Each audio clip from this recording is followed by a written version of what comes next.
All right. I remembered to hit record before we actually started talking about stuff this time. Great job. Every time I go to get the link to send to all of you in case somebody misses a meeting, it's always, in the middle of a sentence because I've just remembered to click it. We've been talking for 5 minutes.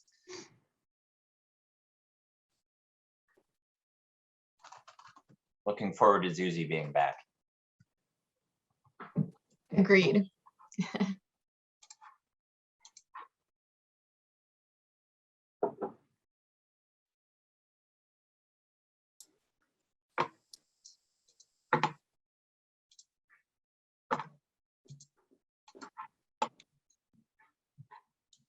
Just because we're recording doesn't mean we can't chit chat. Shana usually edits out all of the beginning of the meeting stuff. Happy New Year. Happy New Year. Happy New Year.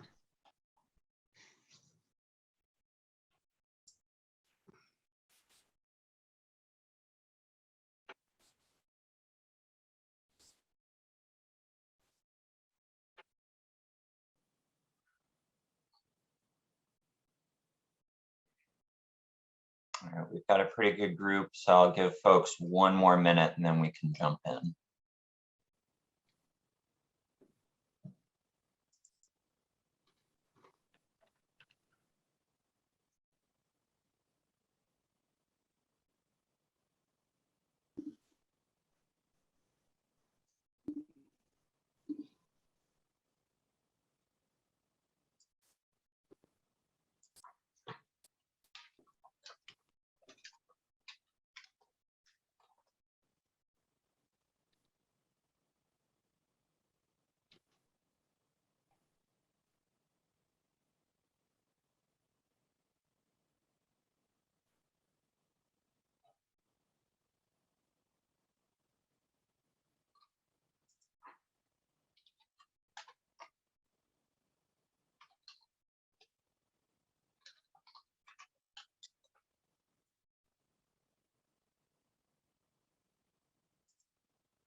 All right, I've got nobody else in the waiting room, so why don't we get started?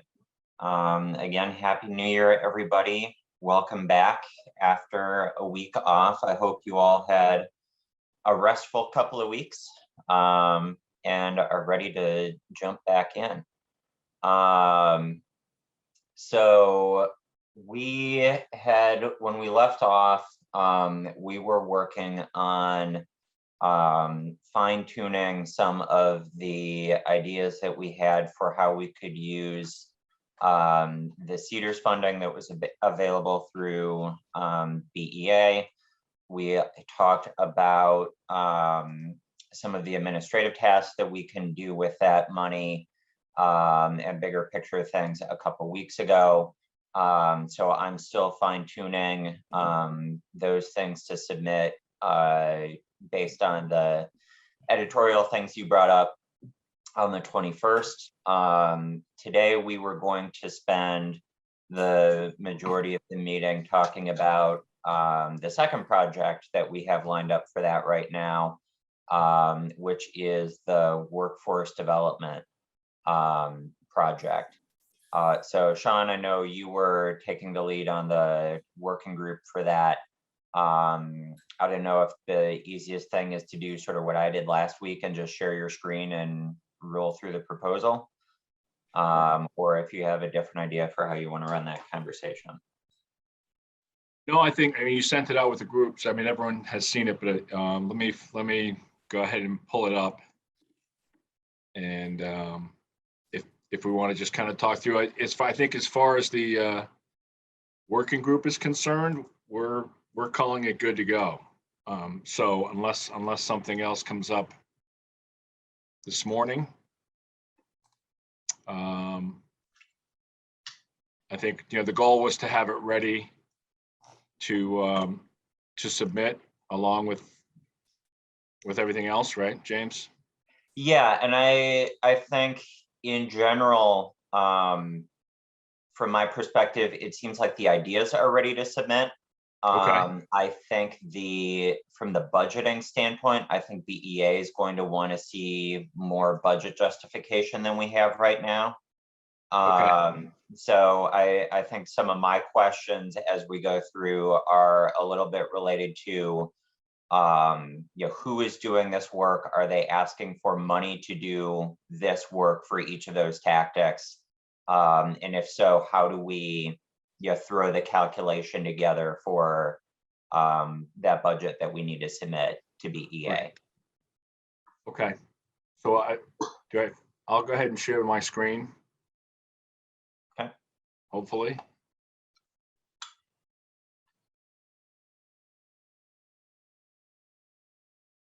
Is it on the screen? Yep. Okay. Great. So I want to say a couple weeks ago we did kind of talk through this, and I don't recall if we put this in writing in front of everyone, but I know we talked about really two primary. We distinguish between educating employers on how to attract employees, and then educating employers on how to retain and develop and invest in their incumbent employees. So those are the two different tactics, I guess, for the for this objective, for this project. And the thought was, although a lot of us work in workforce development, from a budgetary standpoint, we feel like it's much more of a marketing issue. And whether it's pulling together short videos or collateral, or even putting events on, the thought was, in terms of resourcing, we would ask for some money to engage a marketing firm or a marketing professional here on the Seacoast that could actually do that work for this sub team. So I'll give folks a chance to just look at this, and I'm open to how we get a little more granular on the budget request, James. We really didn't get that far as a group, except to acknowledge that if we wanted to do this body of work, we'd like to hire someone who does it for a living, and then we would be I'll say the subject matter experts, provide the content, but then in terms of putting videos together or other types of material to get out to help us educate employers, that's where I think we thought we would need some funding. So is the thought that all of the deliverables that appear under tactic 1 and tactic 2 would be prepared by that consultant, and they just sort of appear under tactic 3 as an organizational thing? Yes, I mean, a lot of this information is out there, right? It's out there, whether it's pulling together links or different materials, or even working with the different groups who own these resources. But when it comes to kind of that education piece, that marketing piece that's going to get people's attention and find the best channel to say, if you're an employer and you want to invest in your employees, here's where you go, here's some ways to do it, here's a quick storyline on, or here are other companies that have done it. And I just feel like there's all this information that needs to be pulled together and then put in a outward facing mode, right? Such that it's easy for employers to hear the message, hit the link, connect with, whether it's one of us or the right people, to be able to move them forward. Because I think what we talked about, there are some success stories. So the ability to capture them succinctly and share them as an educational tool for other employers, we think would be very valuable. Okay. Robin? Yeah, just to share, and this is the cart ahead of the horse, but it's such a great job to you and your team, Sean, on this. It's easy to read, and I think your work is so great. And I felt compelled to share kind of an old story that probably isn't applicable, but I just want to share it in case it is. Years ago, when I was at the Portsmouth Chamber, this issue was huge for us. It was one of our biggest strategic priorities. And so I created an event that was actually held at UNH that was called Big Fish, Little Fish. And it was a whole day symposium. And COVID probably changes all of this, admittedly, but again, in the spirit of sharing. But we literally had booths where we started the program with specific subject matters and keynote speakers from the largest businesses in the Seacoast. And then we partnered big businesses and very small businesses and private meeting areas throughout the course of the day. It was amazing. And it ended up having a multiple year life, almost like a big brother, big sister kind of program, where these smaller businesses that didn't have the resources of the bigger businesses had a support system they could contact who directly related to running a business. And especially when I was reading Tactic One, that program came to mind. And I don't know if some version of it is appropriate for 2022 and 2023, but just to kind of have the success of that program in your hip pocket. My memory, we did it for 3 to 5 years. It was enormously popular and I was told helpful. So just kind of food for thought for the hip pocket. No, thanks, Robin. And I know when we met as a sub team, the conversation was much more around, some of these large organizations, they have the wherewithal to recruit, right? To work. Exactly. And so we're really concerned about the smaller companies, but certainly making that connection, if that's an opportunity, that's where, kind of the expertise or the success stories come in. If the larger organizations are willing to share, kind of what works. And then I think it's for us to kind of curate, what's really applicable, right? Because a large organization with multiple recruiters versus a 15-person company with, the founder doing the recruiting, right? So that's where I think we can come in as having this experience and do some of that translation, right? If you don't have these resources, here's some things that are available, that are free, that are out in the marketplace. But I think you all know when you work with small businesses, they don't even know where to go to get the information. So this roadmap, using the marketing to make the roadmap clear and simple and easy to use, I think is where we want to start. But I would agree. I think having companies connected to each other is always a good thing. I mean, working with the chamber here, we put together the manufacturers roundtable to do just that, share best practices. Right. And this is pre-COVID, but imagine, it was all about workforce and attracting employees. So we're right back where we started. Yeah. What else matters, right? And just another hip pocket sort of thing, probably, but only in the spirit of sharing. I'm an active volunteer for Seacoast Good Work or Good Work Seacoast. Molly Hodgson runs it.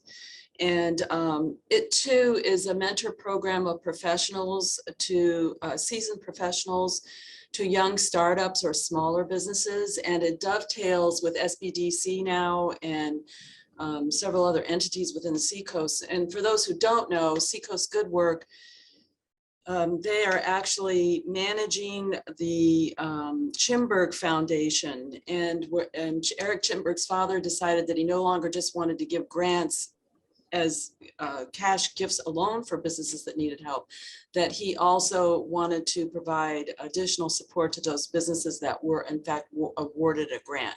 So this new nonprofit was created, and Molly and the team pulled together about 20 professionals. I volunteered to be one of it, and I've mentored one startup business for over 2 years now, but it's a very personal mentoring relationship. And then again, Molly dovetails it back to the SBDC and whatever this ends up becoming once it moves from paper to reality. But just to share, again, hip pocket information, the success of Seacoast Good Work and the obvious need for that mentorship for businesses. And I think the SBDC would agree as well.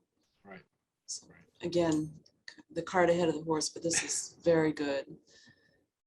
Or the cart Nancy? dovetail to the horse or Yeah. something, I don't know. Thanks, Rob. Yeah, no, it's great. Nancy? I think that's really valuable information that Robin just provided, and I would think that Good Works would be, in that this initiative is looking at sort of, the 21st century way of how people consume information. I think Molly would be, and team would be a really excellent example of a resource that we would want to include in this media initiative. And also, I think to what you said, I think we could talk with some of the if we do have some larger employers that provide testimonials to success, that perhaps we could ask them, would you be willing to have some of the smaller companies reach out to you? And so we could kind of include your big fish, little fish type of connection in this initiative. I think it's a great opportunity. Warren? Yeah, so I'm going to pretty much agree with what everybody said, but with a maybe a different spin. So we've got different sized businesses, and Sean, thank you very much for taking the lead on our subcommittee with the holiday break and everything. Really appreciate it. So talking about getting larger businesses to mentor smaller business, big fish, little fish, Robin, I remember that well. I was active in it. It was a wonderful program. We have different size large businesses. We've got the Lonzes, and we've got the BAE systems, and we've got the the really 500 plus employers, and then we have the medium sized businesses who I think will be able to tap a lot easier because I think we have easier access to them. The 50 to 200 employee companies. Certainly at the SBDC, part of what we do is we are only allowed by regulation to assist those with 500 or less employees, and that's what SBA classically considers a small business. But our sweet spot is anywhere from 5 to up to maybe 150 employees, 200 employees. So I think there's a lot of success in that middle range. Yeah, a lot of those companies still need help as far as attracting and retaining employees, but I think there is a significant amount of success in that middle range. So we have to identify where we want to go. I'm not sure that the Lonzes and the BAE systems are interested in assisting. We'll just have to take a look at that. The other thing about Good Works is they're great. We work closely with them. Ed Miles is actually on their board, but they only assist nonprofits.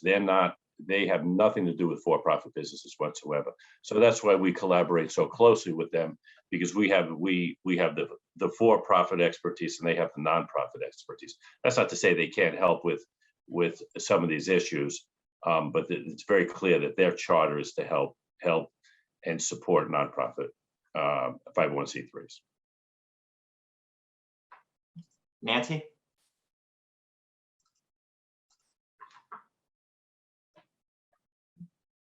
Nancy, is that hand up again? You're muted. I'm thinking it's left over. I think she's toggling between meetings. Okay. Well, I thought I had lowered her hand before. Oh, okay. No, But- keep it lowered. We have no power here, and I'm on my phone, and I Oh, can't. Or I see my raised hand, but I don't see the lower hand thing. So if you can override that, please do. Okay. Other thoughts, comments, questions? Teresa? Yes, as I'm not allowed to really give you yay or nay on this grant proposal. I guess I always think when you put together a grant, what is the end result? And I appreciate all the marketing. Absolutely, I think it needs to be done. I think the small and medium-sized businesses we're getting the call. I'm getting the calls here every day and sending them on to SBDC. A lot of them are continuing to struggle, and hiring is a big part of it. But maybe, I'm not sure, is it in the marketing alone, or is it where the rubber meets the road? Is it who is out there to help them literally understand how to hire. We cannot assume that because they're business owners, they understand the hiring process, they understand interviewing, and they understand that portion of it. So we can market, but I've spoken to several of them and they're just completely lost on the hiring process. And, oh, okay, I have to take time. I don't have time to interview these people. I want them to fill out an application. Well, where's your application? What does it look like? I don't even have one. Where do I go to find an application template? So I don't want you to lose sight of that. I think the marketing is absolutely important, but I think there's a disconnect between the actual process and how they do that. And I'm not sure if there's somebody out there that is like a hiring coordinator outside of employment securities. I don't know. Yeah. Well, Teresa, so I'll just say, I think, we started with our initial thought was how to educate employers on how to invest in their incumbent, right? Which bypasses the whole need. I mean, which talks about how, all these resources that are available to invest in your incumbent employees. And that's whether it's through UNH or Great Bay or community college, other SBDC, right? There's all these tools and this information, which, again, to make it easier for that business owner or that small business that doesn't have time to do anything except run their business. And then I think we evolved to, we want to make sure that we are helping employers attract employees because that's what they need, right? And I think what that came from is there's some success stories. There are employers that are able to attract and even hire, right? So I'll just say from this group, I don't know that we talked about the mechanics of how to hire, but I would imagine that there's a resource out there, whether it's through SBDC or others, that really get into the granular, this is how you A to B to C. Once you've attracted somebody because you're telling a good story, you have a lot to offer, you've got this career path, you still need to bring them on board, right? You still need to somehow have them interviewed. If you're requiring an application, is that easy to do? Online, is Right. it in person or is it a Yeah. paper? Can you So- do a Zoom interview? How do you do a Zoom interview? Yeah, All of that. Right. So I think those resources are out there. I think we didn't list them because I think it was a little bit outside of our initial, how do you attract and retain and develop, to run your business. Yeah, so I'm just saying if in the grant proposal or in your Okay. development, right, you're closing the loop. You identify that why, the marketing is so important. And these are these resources that'll help them close the loop. Right? It no longer becomes we're just doing this part and whatever happens afterwards, Sure. we don't know.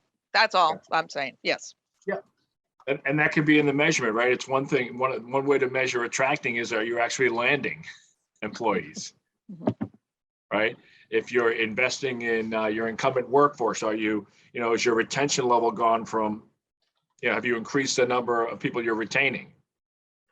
When I talk to large organizations about investing in their employees, I ask them to set a productivity benchmark. And then after training 6 months out, are they seeing increased productivity? I mean, these are all the things that are keeping employers up at night. Yeah, the utilization of job boards. How many local job boards are there? I think that there's a lot of good information and resources for people. It's just, yes, you're right. Like I said, just closing the loop for them. Okay. I think that, it's a really good, Teresa has a really good question. Who's closing the loop for them? And I think there are organizations out there that do that. Certainly we do it. And when you say, well, how do I put an application online? How do I Zoom? How do I do a Zoom interview? You need one-on-one business advisory services to do that.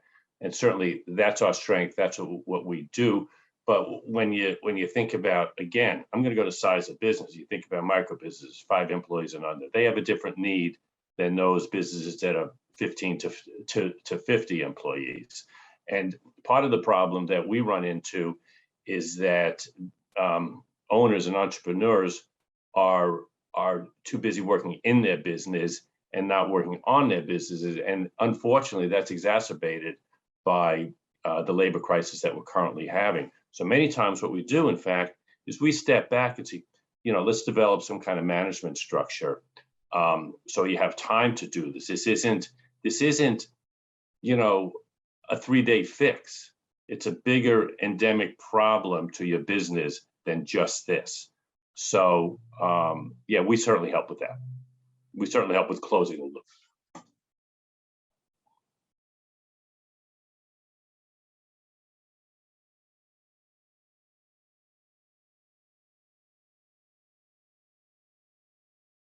So I'm feeling like we're mostly on the same page for the what.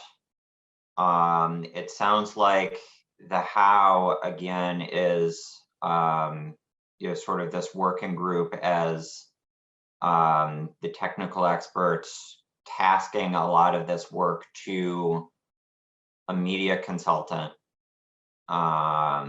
marketing person, what have you. So back to the budget, I think some of our initial working assumptions on this were that we were going to be setting up the administrative task 1 first, and then sort of dividing what was left between the other 2 projects. Since we had that conversation, you know, it seems like one of the other projects isn't going to be moving forward, at least the way we had originally envisioned, because it's kind of duplicative of what BEA is doing. So we had sort of rolled that under the task 1 items to be able to spend a little bit of time working with BEA to inform their process. But otherwise, we're not planning to put that proposal in. So I guess my question for the group is, how would you like us to approach the budget? We could either approach the budget with a number and see what we could get under that number, or we could approach the budget with a scope and a number of hours and call around for some bids and say, how much would this cost you? And you know, we can do it either way. For SRPC's procurement, we would need 3 written quotes right now just for budgeting purposes. I have a background question, James, if you don't mind. Yeah. What's on the table right now that will need to be part of the budget? Obviously, the infrastructure for SRPC, we decided on that, and labor, employee retention, attraction. We know that we're going to have to go outside and hire probably a marketing company to help with that. What else is on the table that will cost money? So what we had on the table was the sort of Seacoast quality of life information packet, marketing packet, what have you. And that was something that, yeah, again, through talking with Teresa, BEA is already doing a lot of those materials statewide, and looking at putting together that sort of marketing package that can be repurposed, you know, the assets that can be used locally, regionally. And it seemed like there was enough opportunity for us to interact with them to see if we can get a couple Seacoast centric things that we would essentially be able to get those products without putting separate money into creating them ourselves. So those were basically the 3 things that we had identified at the beginning of December that had trickled through that visioning of what was high priority, high feasibility, that we wanted to pick up and start working with right now. So I guess to your question, either, you know, we have sort of exhausted what we put on the table, or if we want to consider whether there's anything else out there, it would be going back to sort of that next tier of things to pull. Sorry, Jen sent me a message. So it would be sort of going back a couple steps and seeing what else we would want to pick up. James, what do you think of the idea of talking to some of the other CEDRs and see what they're doing? Because there might be something we haven't thought of that somebody has. And I must say that we basically put our group, you know, Sean, Nancy, and myself, put 12.5 in there because we thought that there was a 25 for SRPC and there was, you know, we would split up even. We haven't gone to any marketing companies to see what the cost is out there. Yeah. And I don't know if we need to do that for this proposal, but that's good. That's a soft number. We don't know what we'll get with 12.5, quite frankly. So Jen sent me a correction. For budgeting purposes for a submission, we would probably look for one quote to be able to show cost reasonableness ballpark, and then we would need the 3 quotes to procure. I think, you know, it's sort of a question of if we want to leave money for another activity, we certainly don't have to decide now. We have all year to put in for that money, provided we can draw it by the end of the year. You can. But you know, it's sort of a matter of, I think, do we want to jump, you know, into this with 2 feet and use what we have? We have a marketing person that we're using for our direct technical assistance to businesses program, and that bills at about 150 an hour. You know, I would think that there might, depending on the selected firm, there might be some opportunities for, all right, you're paying the 150 an hour for the high level marketing professional, and then they have, you know, somebody lower level or an intern or somebody who's, you know, taking and compiling all of the materials that we're doing. So I'm not saying everything's going to bill at 150, but yeah, if it were, 12.5 gets you about 83 hours of work. So I think it's sort of a question of, is that enough for what we want to do here? And if it's not, yeah, I think it's worth discussing. Do we want to take this up? Do we want to try and estimate, or at least talk with somebody, what kind of hours do they envision this taking to do it right? You know, the sense that I'm getting is that what we're thinking about initially when I saw this scope, I wasn't sure if the marketing side also included distribution. It sounds like we're strictly looking at somebody paying for creation of the assets. And then we would be sort of distributing them through our own social media, newsletters, websites, what have you. And if we wanted to pay to promote those or boost their reach, you know, that would be something on top of anything that we're looking at right now. You So could I also don't go to know. the chambers. Go to the chambers. Yep. They have different marketing campaigns. I don't know if Ben has something coming up with Portsmouth or in Exeter or what, those chambers, Hampton Beach, you know, they contract with, they do bigger marketing campaigns. They may be able to dovetail something like this as an add-on. I don't know. James, I would agree with your assessment to, you know, to where we're at. So, and what we've thought through, but so it's primarily asset creation. And again, there's a lot of the content is there. So it's a more of collating and creating the asset that can reach the desired business. But so I guess it just in terms of submission, is there an option to say, you know, here are the 2 initiatives as outlined, or the 2 projects, which include the 3 things we've talked about, you know, 1 and 3 rolled into 1. And it's for the initial funding of $50,000. And is that enough detail to submit? I know we don't want to hold up the submission, and we're trying to get to the, so. Yeah, I think for this one, I think BEA would be looking for something along the lines of, give us your budget assumptions. Okay. Whether it's simply plugging in, you know, we know that, you know, a marketing team that we work with bills at 150, so we assumed 90 hours at 150 an hour, and so this is what we're estimating is going to go to a sub-consultant, and we'll let you know the exact number when we procure and contract. That might be fine. But I think we're at least going to need to lay out for them, here's how we either arrived at or assumed the number that we were presenting to you was is going to be broken out. Yeah.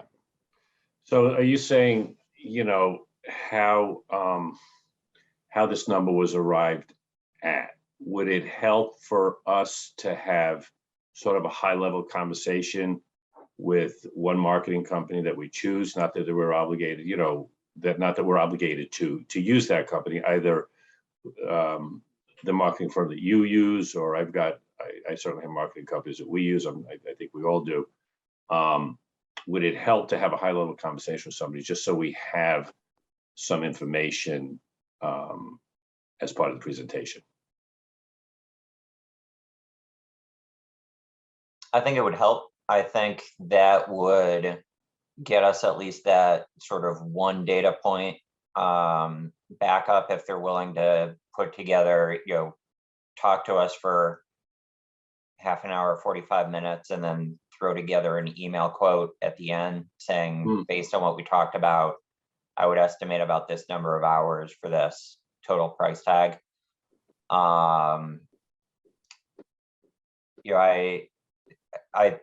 Again, the question for me is, since we have that upward 50,000 limit, are we looking to use what's left of that isn't going into task one on this task, or are we looking to have a specific dollar amount for this task and leave some left over for other things that might come up later in the year?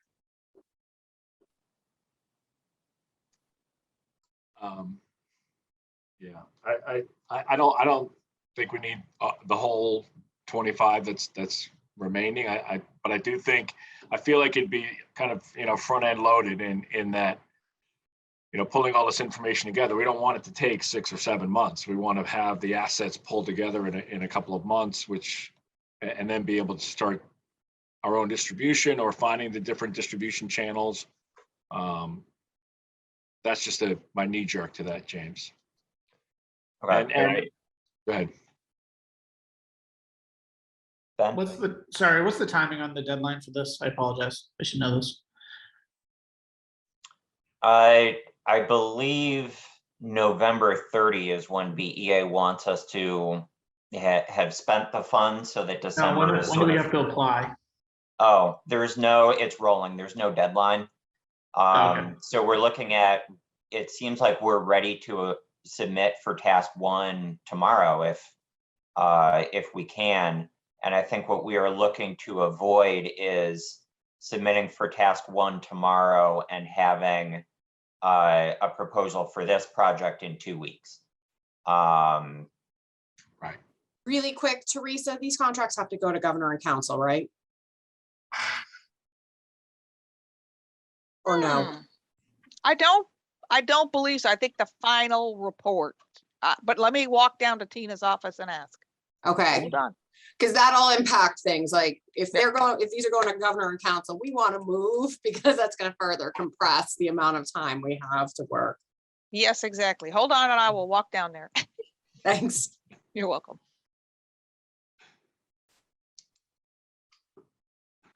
Just one correction, James. I told you earlier that our marketing company charges 150 per hour. Our marketing company, actually, we pay them between 85 and 125 an hour, depending on what they do for the businesses.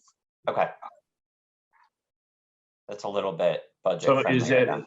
that's great information, Natalie. Thank you. Is there a way, since you've got a good relationship with them apparently, and I'm sure they do good work.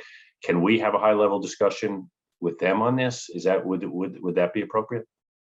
Oh, absolutely. Yeah, we actually use Open the Door, which Robin, I think that you referred us to her. She's helped Summersworth with other things before. Yep. She is really, really great and very small business oriented, very, very like amazing. We've had a lot of good feedback from the businesses that have worked with her. So I know that she would definitely. Excuse me, be able to- Natalie, just to give her a plug so everyone knows, this woman ran the was a marketing firm for the Boston Visitor and Convention Bureau and the Port Authority. She does all the marketing for Salem and many communities throughout the Seacoast from Boston north. So she is amazing. She happens to be a Somersworth girl, so born and raised, and she's very, very committed to the Seacoast of New Hampshire. That's my commercial. And I'm Okay, sticking by it. Jen, I have an answer. I believe we have an answer. Tina says she does not believe so because the contract is not actually with BEA. So we have approval for the monies. The monies are coming through BEA going on to you. The contract would be with SRPC or with, you know, SBD, someone else. The contracts are not with BEA, but she will double check on that this week. But what about, we're not asking whether the marketing person's contract has to go to governor and council. We're asking whether the award to SRPC would need Right, to. yeah, go to no, governor it and doesn't council. because it is, she doesn't believe so because the monies were already approved by GNC for BEA to say how we were going to use it. They've already signed off Okay. once. So it's just we would have to report back. We have that requirement for reporting, but she will double check. She does not believe so because the initial approval was for the 50,000 to go to the Cedars for operations as a grant, and they would submit projects. So she So believes the essentially contract. GNC approved a $200,000 contract Yes. for BEA. Yep. And then you report once the money is used. Correct. That So sounds we easy. have, yeah, we have that requirement, but not passed on to the Cedars, but she will double check this week. Okay. Yeah, so Warren, if you're up for having this high level conversation, I mean, I've got enough experience here with marketing to be able to, you know, have the conversation and put some thoughts around hours and, you know, kind of our timeframes again, because I think we want to have something, we want to have some more hours on the front end, and then after that we have what we need to do the rest of the work. So at a price of 85 to 125 an hour, I feel like we could load up in the first couple of months and not break the bank per se. But we'd have to have that conversation because I'm not Yeah, I think we should. an expert. Yeah, I think we should. I think, you know, if we get into our schedules, we should do it in the short term because we want this project to be moving along because there is a need right now. And as we come out of the winter and into the spring, the hiring and retention is going to get even worse from my point of view. Right. Yeah, So, yeah. I don't want us to hold anything up. So I'm willing to have that conversation in the short term. Yes.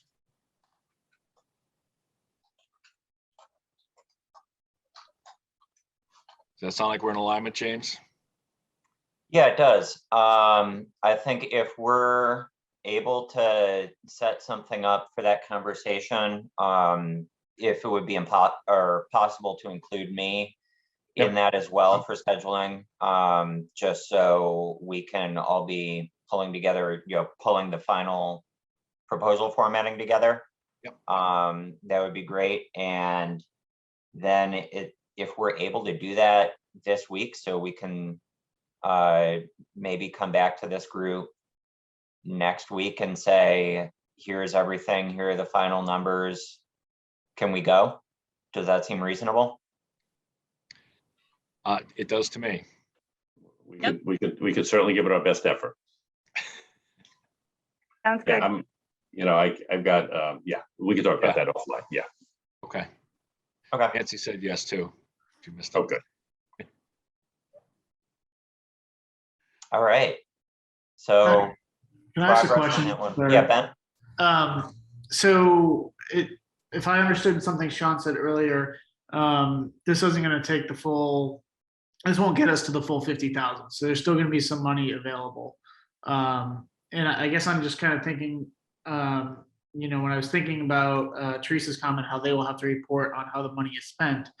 You know, so far we have this project that is really worthwhile, and then we have a management, you know, line item for, you know, putting these meetings together, which has a lot of value, but isn't particularly sexy, if you will, from a get stuff done kind of thing. So I'm just thinking if there's like a third item that we want to try to put something together on that provides a little bit more value so that the BEA can really show, how this money was truly invested to support our business community. Because I feel like we have a great like first step here. It just doesn't feel like a full plate for them, and I was just trying to think if we could brainstorm a third item to include. Yeah, so I think what we could do would be to revisit, like I said, I think we talked about just about everything that fit under the high priority, high feasibility ratings that we had prioritized. But if you'd like us to send out sort of the full list and say, all right, these were some of the next tiers, these were some of the lower tiers, we could, once we have this submitted, we could circle back to that conversation to find that third item. Or if something else that seems like a no-brainer pops up, I don't know that we necessarily need to jump on that immediately if we want to take a little bit of a break and focus on some other things, but I would defer to you all for how you want to approach that. So James, I know someone asked what the other CEDRs are doing. I can speak about Central Southern. So they're just going through their priority setting, and they brought this up as well. And what we thought about was, we'll do the priorities as in high impact or feasibility, yes, but then also the priorities and the projects that are sitting on the CEDR stakeholders' desks that they know this year they have to focus on. And if everybody puts that into the pot and they have discussion, is there something that you see tied over or across a couple of the stakeholders? And can the CEDR as a collaborative elevate that and leverage that, elevate that work and participate and help them meet that goal? So there may be something that's happening that crosses several of your organizations that the collaborative could move along.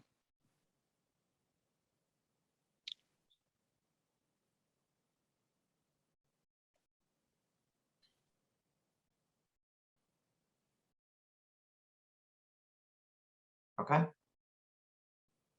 Other thoughts, comments, questions? Sean and Warren, I'm sending you an email right now with an outline of Open the Doors services and pricing, just so you can get an idea of what they charge. Great, thank you, Natalie. James, I'll just add, I think it's good to have, if we're not using the whole 50, to have something in the back pocket as, spring and summer comes along and we identify a great opportunity.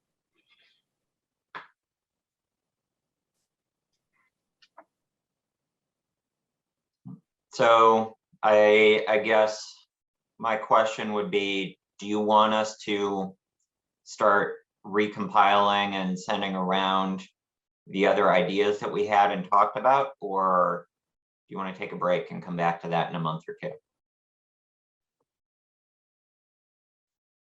I'd say take a break because new opportunities may pop up.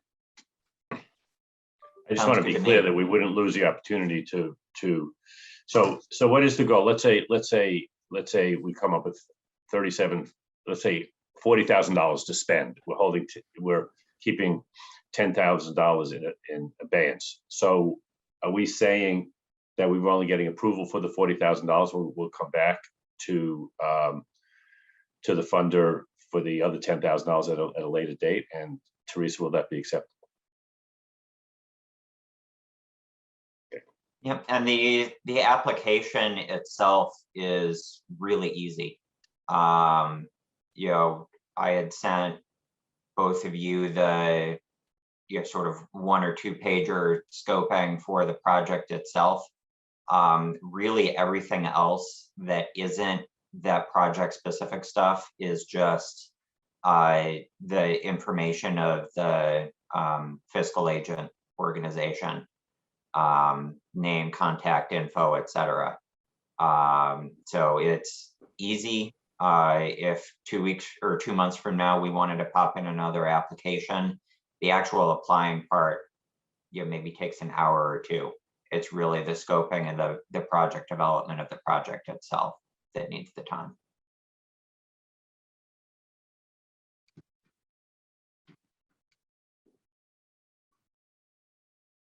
All right, so I think we have some consensus. We will try and get that dollar amount, specified, and or some of those, backfilling of the budget. And we will hopefully be back to the group with that this week. If we are going to take a break on some of this project planning, that means that we've got plenty of room in the coming weeks to talk about other things. So if you have ideas about what those other things are, whether you want us to invite somebody specific to talk to, or you want people to come with something prepared to discuss something else in particular, let me know so we can send it around to everybody and go from there. Anything else for the good of the group? All right. Happy New Year again, and everybody have a great day. Thanks, James. Thanks, everyone.